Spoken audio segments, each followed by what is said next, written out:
Hey everyone, and welcome back to, I guess the Butterbug Fish Care series, we'll call it, on how to set up and care for... fishing. Am I pretty? Fishing for compliments. And coming up dry.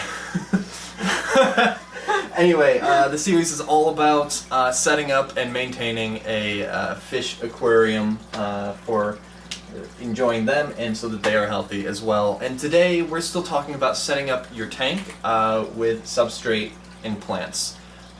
So Jen, you want to grab one of those and see where we want to go with that? Sure, let me just reach in and grab. All right. Okay, we're gonna grab some of this gravel.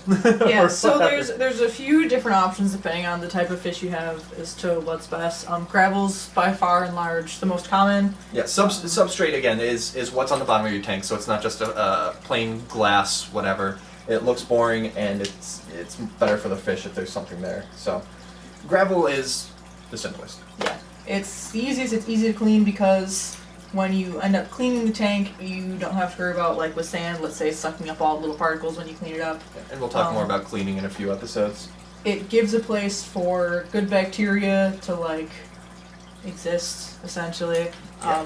When you cycle a tank, which we'll get into, it's often suggested that you do take some gravel from an old tank to seed the bacteria into a new tank, just because of the good bacteria that exists in the gravel. It's also, gravel's generally large enough that you're not going to have to worry about fish picking it up and then getting stuck with this thing in their mouth. Yeah. Although, well, that's most tropical fish like these that I just scared the crap out of by going like that. Although I had a goldfish that he picked up a rock and he swam around with it for quite a while, and he started slamming his head in the side of the tank trying to let go of it because he's dumb. Goldfish are both really smart and really dumb. So it's great. Yeah, gravel's most popular. Yeah, it's this particular. A lot of times you'll see something that's more natural in color, tan, beige, whatever. I went with like blues and blacks because it's the theme I got going, and it pleased my inner '90s kid. Yeah, that's another reason to go with it. Is it comes in a lot of colors, a lot of cool setups that you can do. You can just go with plain black, or you can go with the tan natural. You can go with this. Yeah, I think Dad's got like a natural sort of gravel color upstairs. Yeah, he's got like a gray tan color. You can also get cool colors, kind of like I think this will glow under black light. Yep. So. There's also sand, which you've got. Yep, because I have the goldfish, partially because they pick up the rocks and swim around them like idiots. As previously established. Yeah, and partially just because it's really natural for them. I have sand, and what goldfish do, especially compared to a lot of other fish, is they'll swim to the bottom of the tank and they'll root around in the substrate for, whether it's food or, well, yeah, they're always looking for food. But they root around looking for food, and with sand, they can suck up a bunch in their mouth and swim away and kind of sift through it in their mouth, and they'll spit out any leftover sand. Yep, which is kind of cool to see them go. Yeah, it's kind of cool, and it's also kind of like, oh, look at me clean the tank and everything's set up nice, and then Ben is the big orange one. He'll swim down, grab a mouthful of sand, and spit it somewhere else in the tank. This is going here, yeah. And I will put this over there. Yeah. But it's good, natural, healthy behavior for them, and it's nice to have the sand to do that with. It also, sand will get dirtier looking faster. Gravel, the poop will kind of sink in between the gravel, yes. Whereas with my fish, especially with goldfish, because they are much dirtier, much poopier than your average tropical fish, it will sit on top and collect. So you either need a stronger filter to blow it around and collect it, or you need to clean it more regularly. Yeah. And then there's a few other odd random options depending on, like, especially with goldfish, you can have, if you don't want to deal with sand or gravel, you can do marbles. It makes it really easy to clean because large stuff will get trapped underneath the marbles, but it's really easy to clean up with a siphon. Yeah, there's enough space in between that there's still water flow through there, so it's not totally sitting under there. Right. It's not going to collect, and it will look pretty cool. You can get different shapes, sizes, whatever. You can also have a plain glass bottom, which it looks a little boring. I've seen some goldfish tanks do it really well, where they'll have plain glass bottoms, but then they'll have, like, in little terracotta pots, they'll have, like, fake plants here and cool. there. Yeah, I always thought that was kind of a neat look. Nice. I prefer the sand, but it's an interesting look. It's also, if you have baby fish, or if you're breeding, you go with a plain bottom tank, because that way they won't get trapped or stuck or anything. Yeah, very true.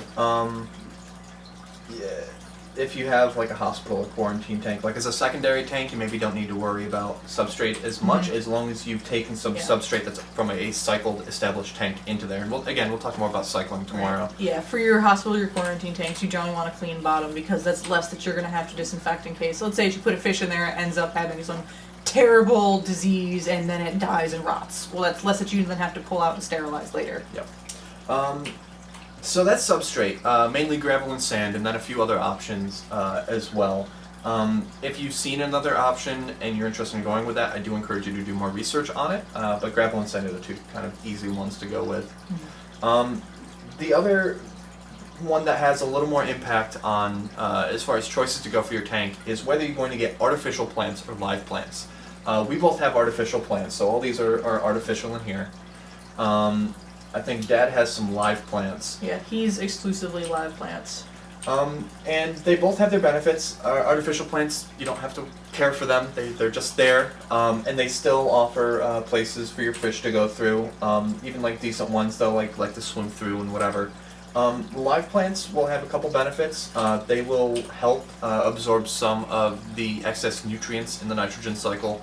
So it's a little less likely for algae to come up because plants are absorbing some of that.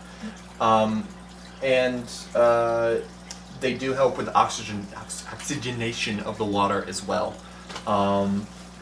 There are some downsides to live plants. They are harder to care for to some extent. If there's not enough excess nutrients in the tank, they can start dying. You can see like leaves falling off or something. You also have sometimes temperature issues and definitely lighting issues. Some plants are much more susceptible to basically getting burned because you have the lights on too long, or if you have a tank that's near the window, which I don't generally suggest, but if you have a tank that's near the window that might get too much sunlight, which will also lead to your algae blooms. Yes. And your fish might like to eat plants as well, which can be both a good and bad thing. Great for the fish, bad for wanting to keep plants. Yeah, that's Goldfish, why. I'm told. And when we were talking about doing the series, I knew I needed to write this in when she mentioned it. Goldfish are notorious peckers, so they will just keep nipping at the plants. What? It's true. So like that's why the behavior I mentioned with them, sucking up the sand and filtering through it. Well, they'll do that with live plants too, and they'll end up either disrooting a live plant, or they'll eat the roots, or they'll eat the plants themselves. So currently, I don't actually have any fake plants. In the other tank, I used to have them in a smaller tank before they got too big and I put them in a larger one. I did have some fake plants in there. One of the disadvantages of fake plants that you didn't mention is if you have larger fish or fish with long flowing fins, like let's say an angelfish, fake plants might have sharp edges that might get caught in. There's a couple different types for artificial plants. There's plastic, which all of these are, and then there's also silk, which I think is better if you have like angelfish or something else with flowing fins. A betta is another one. If you have a betta fish, you don't want to have it with something like this where it's a lot of tiny little spiky bits. Yeah. He's gonna probably tear his fins on that. I've thought of getting rid of that one anyway because it gets a lot of algae caught in there, but we'll see. Live plants are, they're obviously more expensive than fake plants, especially if they die, which you will get a lot of that dying. On the other hand, if your live plants do well, then you'll end up with more plants because they're doing well, so they'll often split off or they'll grow, so in size. If you're doing okay, then you're fine to spend the same amount as artificial. If you're doing poorly, you need to keep buying them to replace them. If you're doing really well, you can help people get started on their own aquariums. It's like fish. Yeah. It's like live bearing fish. It's like live bearing fish. We'll talk about types of fish in a couple episodes, but next we need to talk about a very important thing. Now that you have all this stuff, you have your substrate, your plants, your tank, your lights, are you ready to just dump in some fish and ready to enjoy having an aquarium in your house? No. First, we need to get into some science. So we will do some science tomorrow. Thank you very much for watching. Tomorrow we will talk about the nitrogen cycle. Do not skip that episode. I cannot stress this enough. If you want to keep your fish, do not skip tomorrow's episode. So subscribe down below if you aren't already. Follow me on Facebook, Twitter, and Instagram /BoaterBug and page.